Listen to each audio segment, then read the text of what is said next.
So far, we can see the many pricing tactics and the introduction of house brand. We see that this is a win-win situation because for Manix, she can maximize her profit, but for the consumers, because they have more product to choose from, and then Manix provide better service and the product guarantee, and they have higher receipt rate as well. However, because in oligopoly market, there are only a few major players in the markets, and each of them, their strategy will have very large.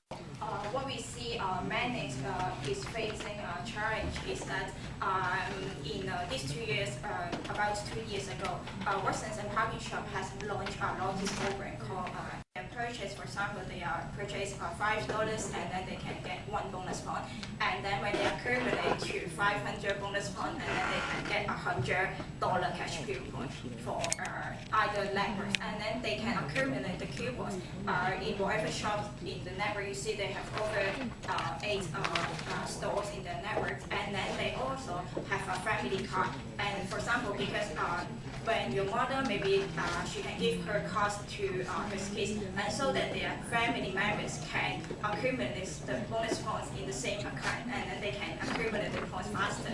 And this is another selling point. And also, when you use the card, you have a personalized discount list. Whenever you go to a parking shop, there is a track, and then you can log your card, and then you can get a personalized discount list.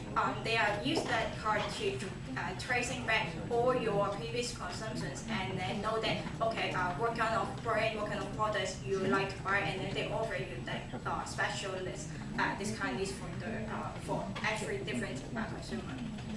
We see that this loyalty program can increase consumers' transaction cost if they use it to buy products at Watsons or Parking Shop, and they will be accruing a certain amount of bonus points. So if they once see that the Manix is offering discount, and then they switch to go to buy the Manix, they will lose all those bonus points because these bonus points will expire in 2 years.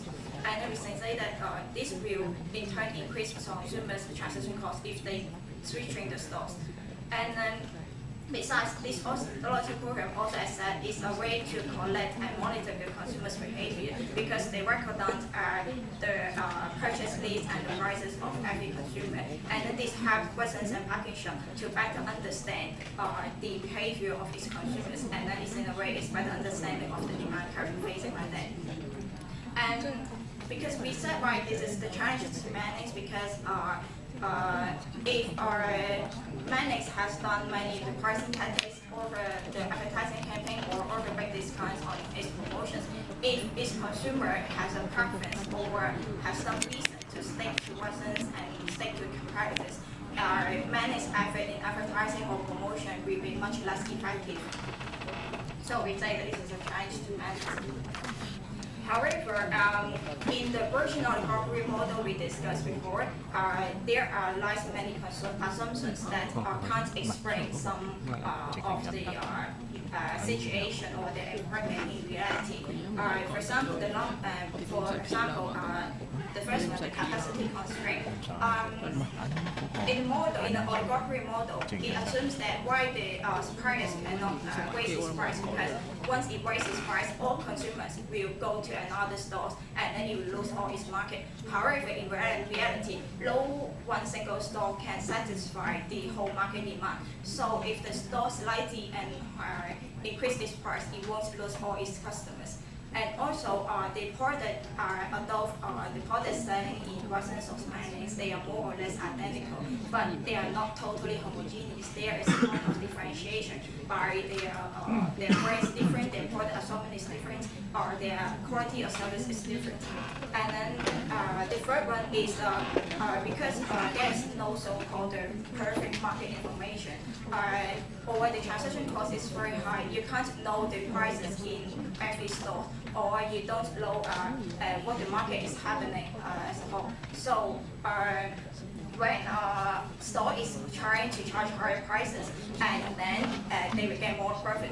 And then when the other firms see that, okay, this firm can try to has charged higher prices, but they didn't lose all its customers. They will try to follow to increase a bit their prices. And then through repeated this interaction and increasing prices, and at the end, at the equilibrium, the prices may not be exactly equal to the marginal curve. I said log P is not exactly equal to MC. However, we think that the model won't apply in reality, but it helps to simplify the reality and help to sort out the optimal strategy in managing competition. Okay, finally, this is the last slide. We want to use the lesson learned as to compare the management strategy we've learned earlier to this economic theory to conclude our presentation. The model we list here is about the Porter's comparative triangle. For the first one, the segmentation, it's about how the market players will try to develop the very niche product to differentiate themselves from the markets. However, we think that this won't work in the oligopoly market because in this market, all the market players are facing lost consumers, and these products are, for example, the household products, the personal care products, is where the mass or pretty much identical, and then they can't develop so-called a very niche different product from the others. For the class of segment, it's about cost leadership. That means every firms will try to push down their prices, and then so that to take the price lead in the market. However, we think that it won't work in the oligopoly market as well because there are many dominant market players in the market. Once the firm try to reduce its price, its competitors will follow and then finally induce price war. So in oligopoly market, the price may not be exactly equal to the marginal cost, but it will be very close. So no one single market player can dominate the market by charging the lowest price. And then we think the third one, differentiation, is the oligopoly market scenario that gives rise to this strategy because every firm, for example, they try to just launch the new house brand or use different advertisement or different pricing tactics to try to differentiate themselves. They may not be as very niche product, but they try to make some specialty for themselves or make it slightly different from its competitors. So that allow them to charge a premium pricing and then using different pricing tactics to capture the consumer service. And so this is our conclusion that throughout the Manix case, we think the virtual oligopoly market scenario gives rise to this differentiation strategy that enable Manix to be success and sustain its profit in the future.